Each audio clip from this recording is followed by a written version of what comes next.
Welcome to the Author's Corner. I'm Ethan Yang. If you thought the government was going to stop with lockdowns and school closures in 2020, we got another thing coming for you. 2021, vaccine mandates are now the hottest new issue after lockdowns and school closures.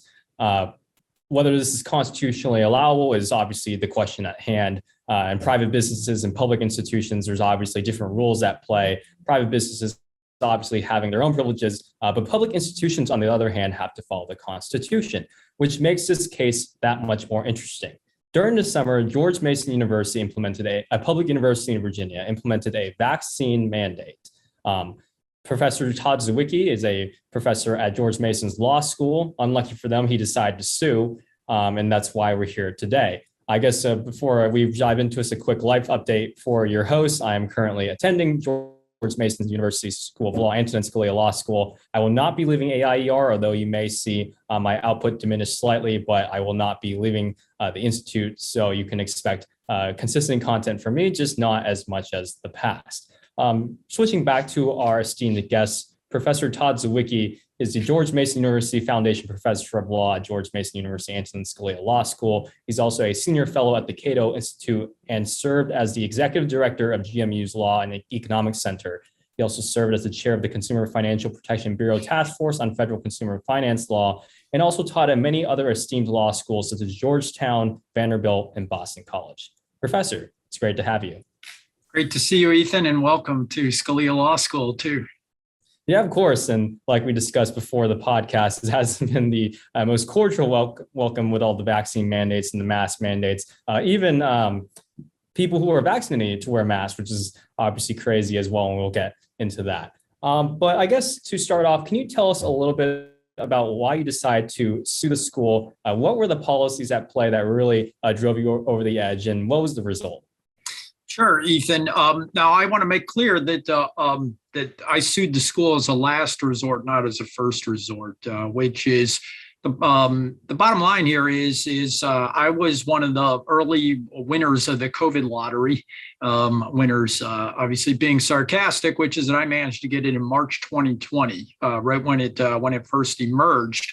And one of the things that I learned from that, I mean, if there had been a vaccine available at the time, I would have gotten the vaccine. Trust me, it would have been better than having COVID. But the fact is, I got COVID. I recovered from COVID. And the reality is that I've got immunity as a result of that, natural immunity. And so I've had a series of antibody tests since then. Last July 2020, I had my first antibody test. It confirmed that I had contracted COVID and still had high antibodies levels. I did that because I wanted to teach in person last fall semester. And I taught in the fall and I taught in the spring in person. I'm in my 50s. I could have easily done like a lot of my younger faculty colleagues over on Fairfax and whatnot, and gone off to my beach house and zoomed it in for the year or whatever. But I felt like I owed it to my students to do my job. And I put my money where my mouth is, that I realized very early on that natural immunity against COVID is very powerful and very long lasting. And so when it came around to this year, I was just planning on going back to teaching as normal because I had natural immunity. I had several antibodies tested in the meantime that showed that I continued to have positive antibodies. So it's not a false positive when you get 5 in a row.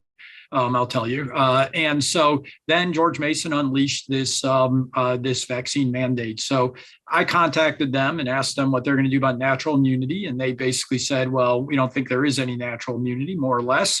And so at that point, then I contacted the New Civil Liberties Alliance, the lawyers, public interest law firm, and asked them to contact the university. And so we contacted the university in mid-July and asked them to consider my situation and treating those with demonstrated evidence of natural immunity, such as I have,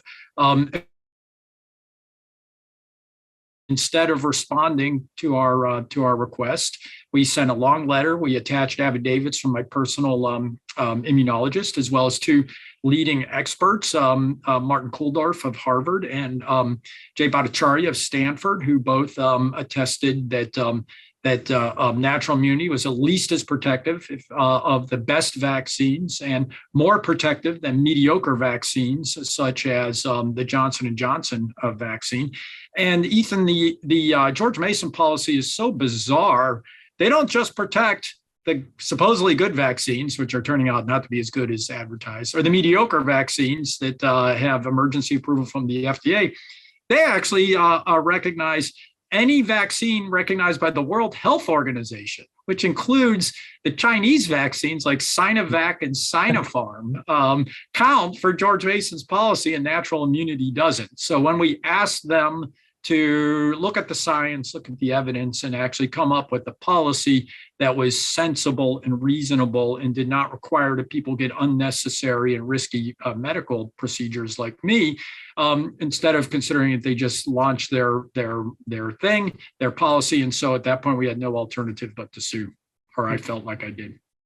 Yeah, and then we'll certainly get into the arguments in the lawsuit, because I think there's a lot of commonalities with other lawsuits going on around the country. But I guess I'm in the same boat as you. I got it back in March too. Obviously, I got the vaccine so I can attend the school and not have to do all the various hoops they want you to jump through. And they still make you wear masks, even though I'm both vaccinated and previously had it and intend to, I think I was sitting by myself at a table in a very open room the other day, and this administrator told me to put my mask on, even though I'm sitting alone. There's no one around me.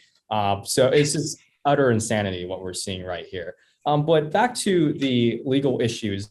So I guess one of the big commonalities, there's currently lawsuits going on at Rutgers. I know there's the Indiana University case went all the way to Supreme Court only to be denied without hearing.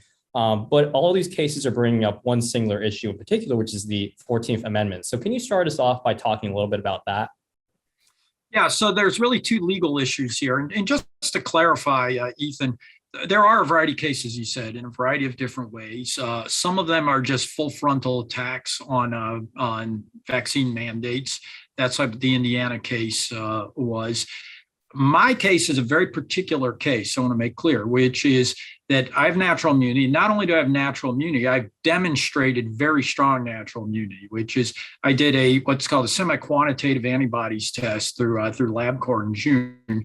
And what that revealed is that my antibodies level, COVID antibodies level, is 894 times baseline antibodies level. And my immunologist, who is a former professor at Harvard Medical School and a former professor at Penn Medical School hospitals, attested that my antibodies level is comparable to somebody who's been fully vaccinated.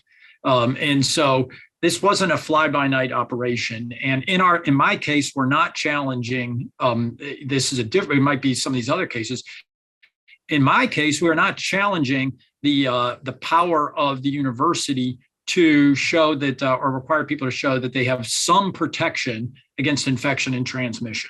What we were saying is we're going to accept that as legitimate here. We're going to just say you can't do it in an unreasonable or arbitrary way that violates my rights. And so to get to your point, basically there's two elements here, which is that the state has some power, and this is a state actor, under the Jacobson case from 1905 to enable, to be able to require people to, it's often called a vaccine mandate, but it actually isn't the way it's been interpreted, which is an immunity requirement. And so there was a vaccine because they didn't have antibodies tests and stuff. The way that's been implemented for traditional vaccines now is if you have demonstrated natural immunity via an antibodies test to measles or mumps or whatever, that counts, right? That counts the same as vaccines. And so they have some right to do that, but it has to be reasonable. And you can't arbitrarily enforce it on anybody. The second aspect is what you're talking about, Ethan, is we've got this old archaic case, Jacobson from 1905, which was, sort of absurd medicine compared to what we have today, and an absurd, this is the case, as you probably know, that provided the precedent for Justice Holmes' horrible comment, upholding a forced sterilization law in Oklahoma in Buck versus Bell, which basically, and he said, if the state can require you kind of vaccination, they could require a mentally infirm person to have their full right. I mean, and obviously any sensible person recoils at any legal doctrine that goes that far. And what we have seen as we've become more civilized and become more sophisticated about this is an alternative line of cases have arisen that recognize that people have a right to bodily integrity, You can't forcibly force somebody to get a shot just because they're in prison. You can't force people to undergo forced sterilization. You can't do all these things that maybe we thought back in a more barbaric era that you're allowed to. But we haven't had a big pandemic like this for a while where the government has tried to do this sort of thing. And so we have these two lines of cases that are incompatible. This old archaic line that says the government can do whatever it wants to, including forced sterilization if they feel like that's appropriate. And then this more modern line of cases that recognizes people have a right to bodily autonomy under the 14th Amendment. And you can't force people to undergo compelled medical procedures unless you got a really good reason to do it. And here, they don't have a really good reason. I have natural immunity. It's at least as good as the best vaccines, clearly better than the mediocre vaccines. And every day we get more and more evidence that it's better than the vaccines because the vaccine protection wanes so quickly and is so ineffective against these new variants. And I guess for our audience, we're referencing the 14th Amendment. Obviously, you're hinting at elements of due process, hinting at elements of equal protection. So can you explain to, I guess, an audience that's not in law school, what exactly is the 14th Amendment and why is it so important? Yeah, the 14th Amendment provides, it incorporates, the main thing is first, it incorporates against the states the Bill of Rights. The original Bill of Rights of the Constitution did not apply to the states, it just applied to the federal government. Following the Civil War, the Supreme Court, what they call incorporated the Bill of Rights against the states. And so the states can't deprive you of a right to counsel. The states can't deprive you of the right to free speech in the same way the federal government can't. So that's largely all unobjectionable. That's the first thing, right? The second thing then is via the 14th and 9th Amendments, which we argue here, which are this recognized body of case law that shows that you have a right to bodily integrity, to not be compelled to undergo forced medical treatment without your consent, unless the government has a really good reason to do it. A compelling reason to do it. That's that through the Ninth Amendment, the Supreme Court has recognized that there are rights that are unenumerated. There are rights to bodily integrity. There's rights to raise your family the way you want to raise your family. It's a right to travel from one state to the other. These are all rights that are not enumerated in the Constitution, but are generally accepted. And this is one of them. And so it was recognized under the federal Constitution, incorporated against the states under the 14th Amendment. And so moving into like what the state can do and exercises power, given that they're narrowly tailored and have a compelling interest, what defines a compelling interest and why is GMU really overstepping its bounds when it comes to exercising that power? Yeah, and that's an important point, Ethan, which is most people, or a lot of people often think that a constitutional right is a veto power. It's not. What it is a restriction that places the burden on the state to be able to do something. So the state can do a lot of things under what they just call rational basis, which is they just have to have some reason to do it, to enact, I don't know, a zoning code or something like that, right? There's a lot of things they do that are just things that the courts don't review a lot. But then there's other things that are required to have heightened scrutiny. In which case we require the government often to have a compelling state interest in order to do it. And so it's not a veto power, but you can override it. So because the government can't override it, but the burden is on the government. So for example, a good example is religious liberty. The state can put limits on what you can do in your practice of your religion, right? You can't do child sacrifice, for example, but they've got to have a good reason to do it, a compelling reason. That's a pretty compelling reason if you have something like that, right? And so that's all we're saying here is the Supreme Court in this more enlightened era has recognized the right to bodily integrity, to not be forced to undergo unnecessary medical procedures that are risky to you. And they just haven't met that burden here, and they haven't even tried to meet that burden, and they couldn't meet that burden if they don't if they don't recognize natural immunity. The best they've been able to come up with is essentially it makes it more bureaucratically easy for them to just make them for you to show your papers, right? It really is to show me your papers. Logic here is it's easier for the university bureaucrats to administer that. Well, it's not. You know, what we were saying, an easy way to do it would be, I've got an antibodies test, right? And in fact, if they actually cared about the safety of the campus, they would check people's immunity level, not their vaccine level, because whether they've been vaccinated, because we know now that the vaccines wane substantially within 5 or 6 months. In Virginia alone now, they're estimating 30% of infections, 25, 30% are vaccine breakthrough infections. And so we've got all these vaccinated people walking around here who have no immunity if they were vaccinated 5 or 6 months ago. And we also know that vaccine breakthrough infections have a viral load that is comparable to somebody who's never been infected. And so we've got these massive, we've got these sort of lightly or asymptomatic vaccinated super spreaders walking around here, infecting everybody around them. And that's not a very sensible policy. If you want to have a policy, focus on immunity level. That means look at things like, when did you have COVID? When did you get vaccinated? And what is your current antibodies level or T cell levels, or however you want to do it? It's not that much more difficult, but it's certainly much more compatible with the constitutional requirement to have to minimize the harm you do to people in carrying out their policies. And on that note, the school grant, I guess for the audience who hasn't kept up with the case, the school granted you specifically a medical exemption for your natural immunity, but they didn't extend that same exemption to the rest of the population. People like me who got it back in March, just like you did, still need to follow all the various codes and regulations. And I guess on another note, I remember there was like a very large back to school reception last week, and I'm sure there's at least 100 people, eating, drinking without masks. All the professors were there, but they weren't wearing masks either. And so I remember I was walking out of that reception, just completely maskless. There's hundreds of people there. And then I'm walking through a hallway completely empty, and an administrator sees me and says, "Sir, you need to put your mask on." And she had a security guard with her, and the security guard actually said, "Well, what about the hundreds of people out there?" And she said, "Oh." But then she said that it's okay, they're eating and drinking. Yeah, because you can't transmit it when you're eating and drinking.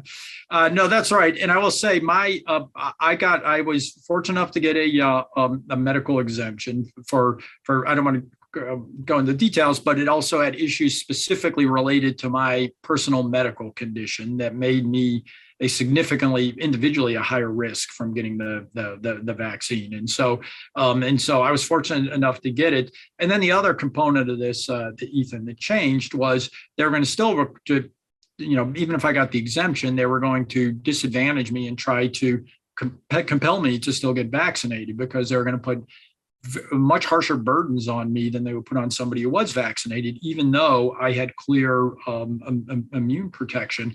But as you well know now, they've imposed, instead of bringing me down to the vaccinated level, they brought the vaccinated level up to everybody else. And so now we all have to wear masks. I have to get tested a little more frequently than you do.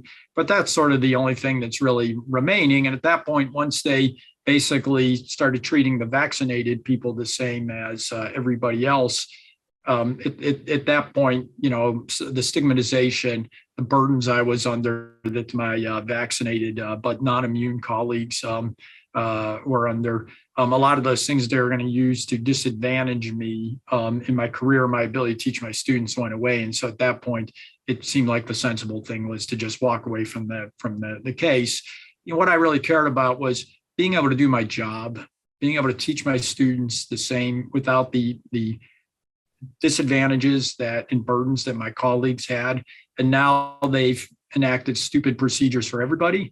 And the procedures are stupid, but not uniquely stupid to me in a way that really mattered to me. And so that was the time at which then we'd let the case lapse for now. But if they bring back disadvantages on me, and I still have strong immunity, we'll be right back in court. And I guess that brings us back to some of the arguments in your filing, which were, I believe it was the unconstitutional conditions doctrine, where the school was basically applying coercive measures against you to essentially, they didn't violate your rights prima facie. They didn't impose a policy that just said straight up, like, we are taking away your rights. They did a bunch of coercive measures basically around it to force you to give up those rights. And I believe you argued that itself is That's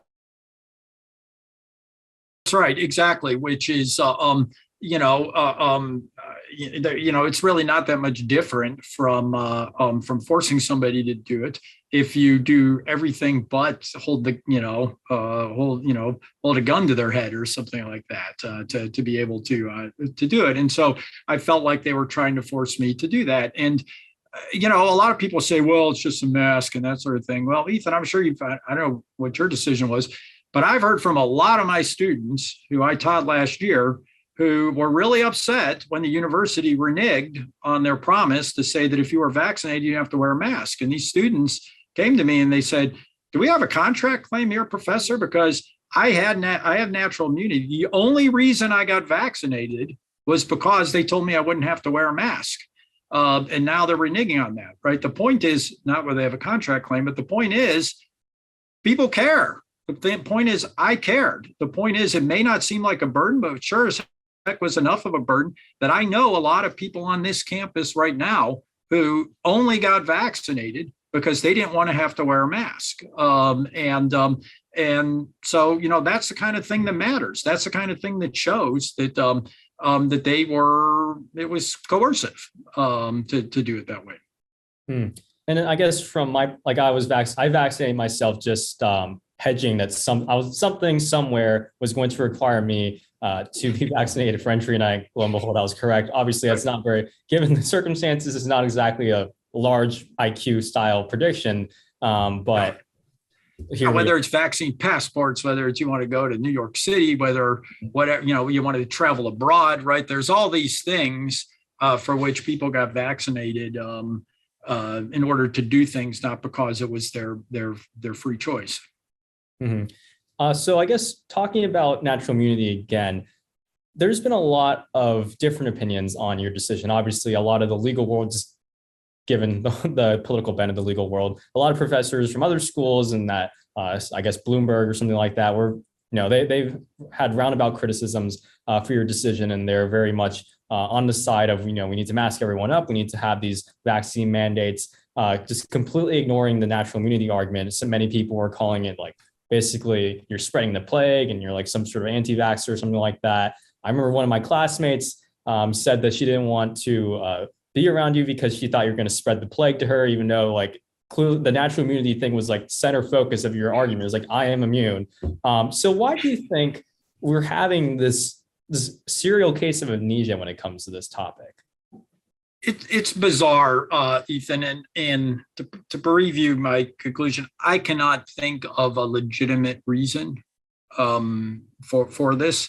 The science on this is really quite clear. There is literally no doubt anymore.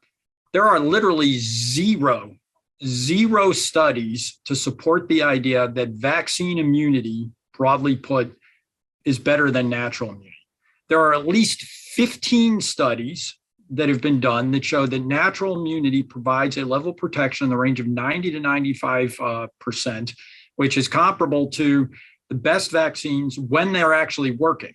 There is literally no doubt that it's even close between a Johnson & Johnson vaccine and natural immunity. And nobody has ever even tried to present a shred of evidence to show that, right? This debate should be over after this study that came out of Israel last week.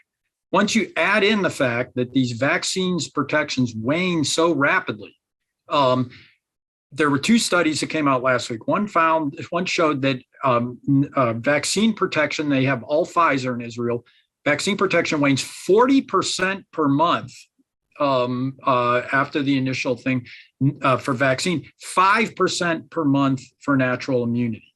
They found earlier that people, as of July, people who had been vaccinated in January in Israel had 16% protection against both infection and symptomatic infection. And that's what matters for mandates is community transmission. Maybe it still works for hospitalization or whatever, but that basically makes it a therapeutic. You've got to have something that is what makes it a matter of concern for the state is whether or not you're talking about infection and transmission. And you're probably better off eating 5 fruits and vegetables a day. It's going to probably give you as much of immune protection as a vaccine that's 6 months old at this point. It's obviously a little bit flip. The second Israel study that came out last week showed that after that, for those vaccinated in January, by July, compared to those who had natural immunity, the incident of infection for vaccinated was 13 times higher odds than for natural immunity. The odds of symptomatic infection was 27 times higher than for natural immunity. The odds of death were 8 times higher than for natural immunity. So the vaccine protection wanes. We also know that the vaccine protection is less effective against the Delta variant. Even the vaccine makers have admitted this. There appears to be no reduction, as the Israeli study shows, there appears to be no reduction in the protection provided by natural immunity. And this has to do with the way in which natural immunity recognizes the whole protein, not just the spike protein, which has been the focus for obvious reasons of variants with respect to the Delta. And so there's no doubt about this. The second thing that's equally important, I think, is there's also overwhelming evidence that shows that those who have natural immunity, we're not just at the same risk of adverse effects as somebody who's never had COVID. We are actually in an elevated risk of adverse effects, including serious adverse effects like hospitalization. Every study that I'm aware of, I think 6 or 7 studies on this, all find elevated adverse risks from getting vaccinated after you've had natural immunity.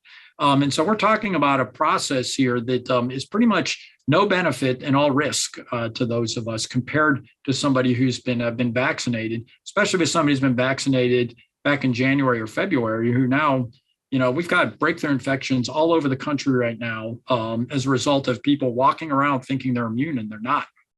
And I guess that's the same thing about the masks when people were touting them as basically the silver bullet to stop COVID, but lo and behold, it certainly doesn't.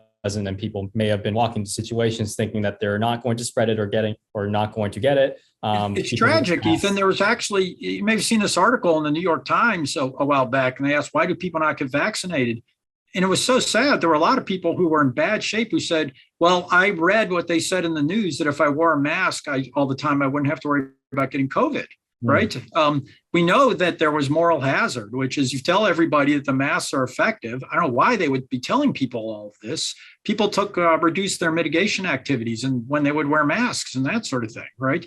And so there's real harm to this public health misinformation of persuading people that they're protected just because they're vaccinated, or persuading people that they're protected just because they've got masks. And so this isn't something to be trifled with, right? And I want to make one thing very clear again. I've had COVID. I don't need people who have never had COVID lecturing me, like law professors who sat behind a Zoom screen all last year. I don't need to hear from them to tell me not to get COVID again, right? I know I don't want to get COVID. And so this sanctimonious attitude of Zywicki doesn't care about getting COVID, it's the most ridiculous thing you've ever heard. I've never met somebody who had COVID who's like, yay, let's get COVID again, right? It's like, obviously, I've been through it. I don't want to go through it again. I'm being responsible about this. And I certainly don't need some Zoom jockey sitting behind a computer screen telling me that I'm reckless when they're the ones walking around with no idea what their immunity level is just because I got vaccinated, in February or something. So I want to ask you one last question on the greater implications of this. And I guess on that note, surely we will have to live with COVID. Every doctor worth their salt says this is going to be around. It's just going to become endemic and not a pandemic. And obviously, if we reacted this way to every single disease that ever existed, we probably would not have advanced beyond the Stone Age. But when it comes to living, we're not just going to have to live with COVID. We're going to have to live with the constitutional precedent that we set today. So I just want, I guess, if we can end on that note, what do you think if we allow the state to essentially justify all these ridiculous measures under the guise of compelling interests, extending it to the width that we've given it today?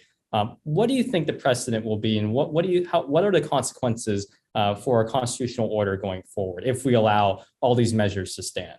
That's a great question, Ethan. And it really goes back to your last question, which is what is behind this, right? What is behind this completely ignoring the science of natural immunity and forcing this medical procedure on people like me who are very high risk of adverse reactions from this, and a completely unnecessary procedure. And there's some horrible stories of people who had COVID, got the vaccine. There's this important movement that my immunologist started called Screen Before Vaccine. It's a golden rule of vaccination. You don't vaccinate somebody when they currently have a virus or have recently recovered from it, because you risk hyperinflaming their immune system. So the question is, what's going on here? And it's hard to come up with an innocent explanation other than that this is about social control. And what implications does that have for constitutional law? This is why we have a constitution. We have a constitution to deal with these periods when there's runaway hysteria, whether it's against communists during the Cold War, or religious dissenters, or whatever it is. We have a constitution and a Bill of Rights to protect people against these these inflammations of hysteria in society. And so I think it's really time for the courts to stand up here. And that's why one of the reasons we brought the lawsuit was it's pretty clear there's some agenda unrelated to public health behind a lot of what's going on out there right now. Our hope was that at least we could present the evidence to a court, and a court would take the Constitution seriously.